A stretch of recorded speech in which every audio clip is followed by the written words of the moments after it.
Assalamualaikum warahmatullahi wabarakatuh. Bismillahirrahmanirrahim. Alhamdulillahirabbil alamin. Allahumma salli ala sayyidina Muhammadin wa alihi wa sahbihi wa sallim. Kaum muslimin dan muslimat rahimakumullah. Masih dalam bait yang ke-17, Syekh Ahmad Al-Marzuki berkata, Lutun wa Ismailu Ishakun kada, Ya'qubu Yusufu wa Ayyubuh tada. Lutun wa Ismailu sudah kita bahas. Kemudian Ishakun, Nabi Ishak, di mana Nabi Ishak ini putra dari Nabi Ibrahim alaihissalam.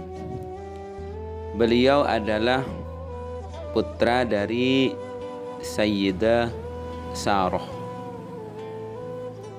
Beliau dilahirkan ketika Sayyidah Sarah berumur 90 tahun.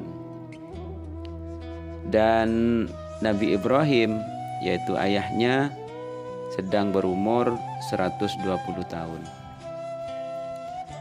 Nabi Ishak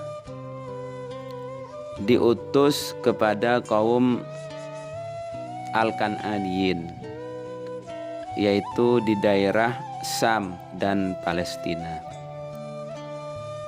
Allah Subhanahu wa taala berfirman dalam surat As-Saffat ayat 112,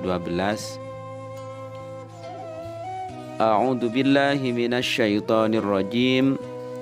Wa basyarnahu bi Ishaqa nabiyyam minas shalihin. Dan kami beri kabar gembira kepadanya dengan Ishak yang akan menjadi seorang di antara orang-orang soleh, akan menjadi seorang nabi di antara orang-orang yang soleh. Di mana Nabi Ishak ini wafatnya itu ketika umur 180 tahun. Beliau dimakamkan di Habrun, sebuah desa di Palestina. Beliau dimakamkan di dekat makam Nabi Ibrahim alaihissalam. Kemudian yang ke-10 yaitu Nabi Yakub. Nasabnya Nabi Yakub ini, Nabi Yakub putranya Nabi Ishak. Nabi Ishak putranya Nabi Ibrahim.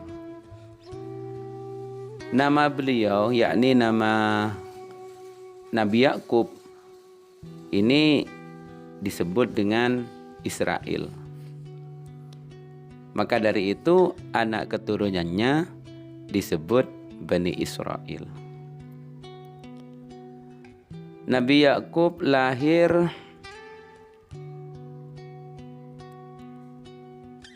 di Palestina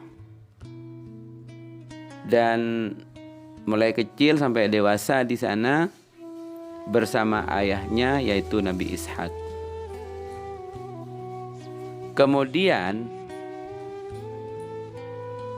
ibunya memerintahkan kepada Nabi Yakub untuk pergi ke pamannya yang bernama Laban. Laban ini tinggal di daerah Haran dan kemudian bermukim di sana. Lalu Nabi Yakub menikah dengan dua putri pamannya tersebut yang bernama Lia dan Rahil.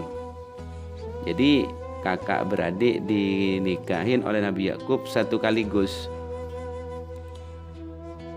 Jadi dalam syariatnya Nabi Yakub, seorang laki-laki muslim boleh menikah dengan dua orang perempuan bersaudara sekaligus dalam satu waktu, itu pada syariatnya Nabi Yakub. Kemudian syariat ini dinasah oleh syariat kitab Taurat. Jadi tidak diperbolehkan setelah itu, dihapus oleh syariat yang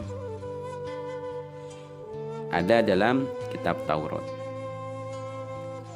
Jadi masing-masing dari kedua istrinya itu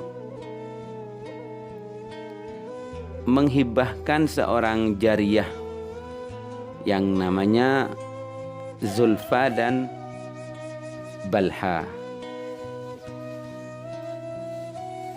Dua istri dan dua jariyah tersebut kemudian melahirkan 12 putra.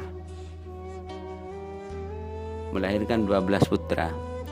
Sedangkan Nabi Yusuf dan Binyamin itu putra dari Nabi Yakub bersama istrinya yang bernama Rahil.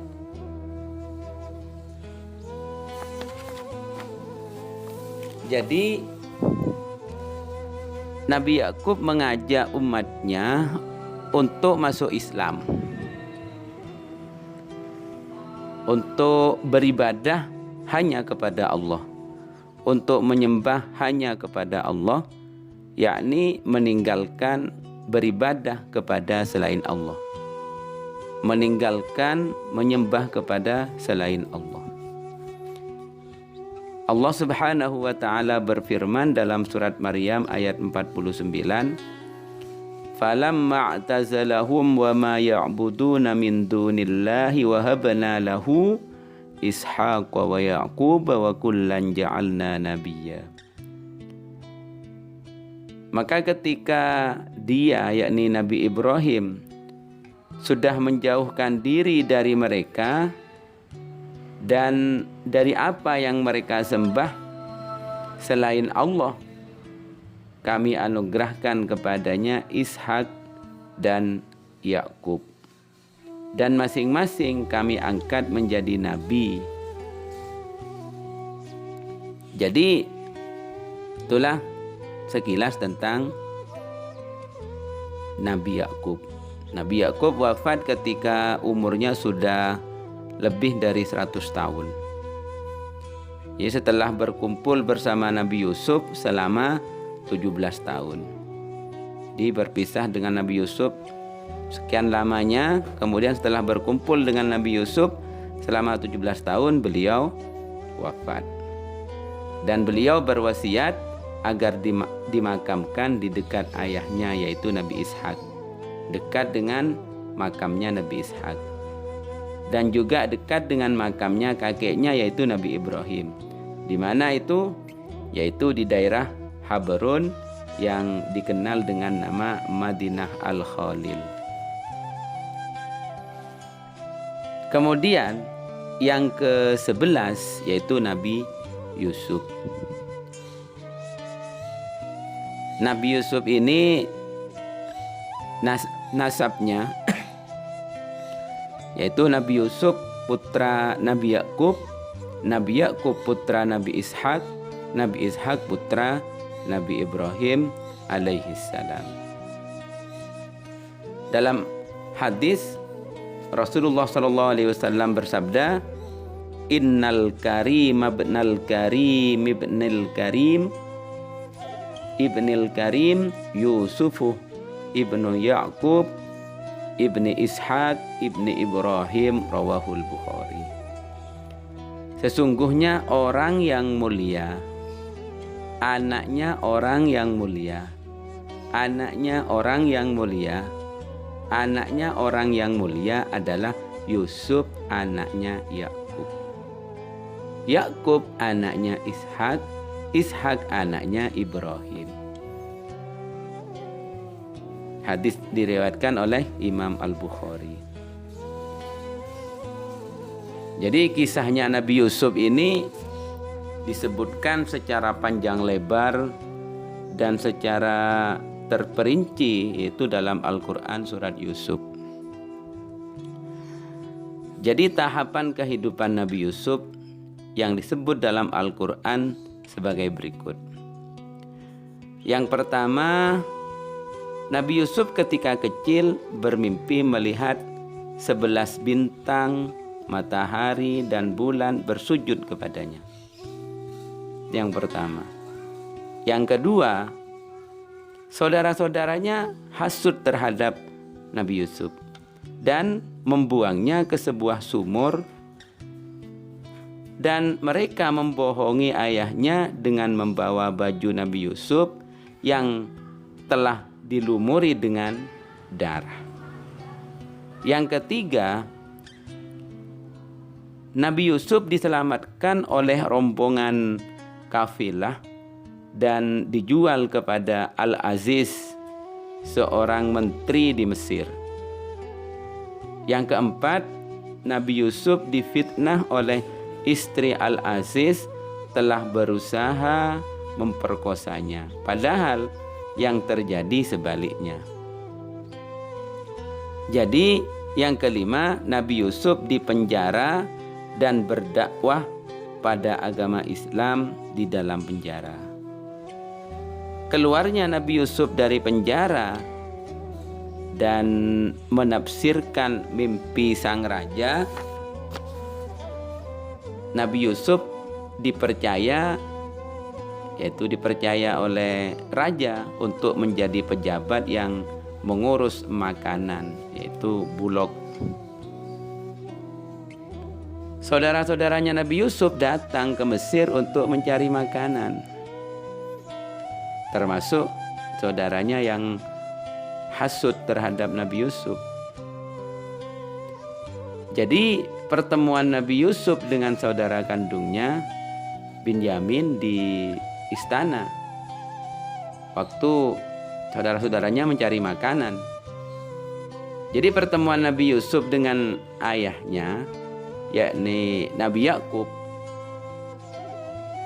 itu ya di istana ketika Nabi Yusuf dipercaya oleh raja untuk mengurus makanan, dan pada akhirnya Nabi Yusuf menjadi raja. Jadi penjelasan ini sangatlah rinci ada di dalam surat Yusuf. Kemudian lama kemudian Nabi Yusuf meninggal dunia pada usia 110 tahun. Diriwayatkan bahwa sebelum wafat beliau berwasiat agar jasadnya dibawa ke dekat makam nenek moyangnya, yaitu di Sam.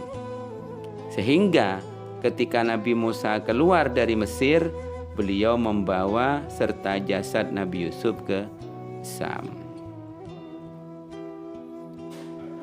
Para jemaah yang dirahmati oleh Allah Subhanahu wa taala, jadi inilah sekilas tentang nabi yang wajib kita ketahui, yaitu Nabi Yusuf, Nabi Yakub, dan Nabi Ishak. Semoga menjadi keterangan yang barokah. Amin Allahumma amin. Assalamualaikum warahmatullahi wabarakatuh.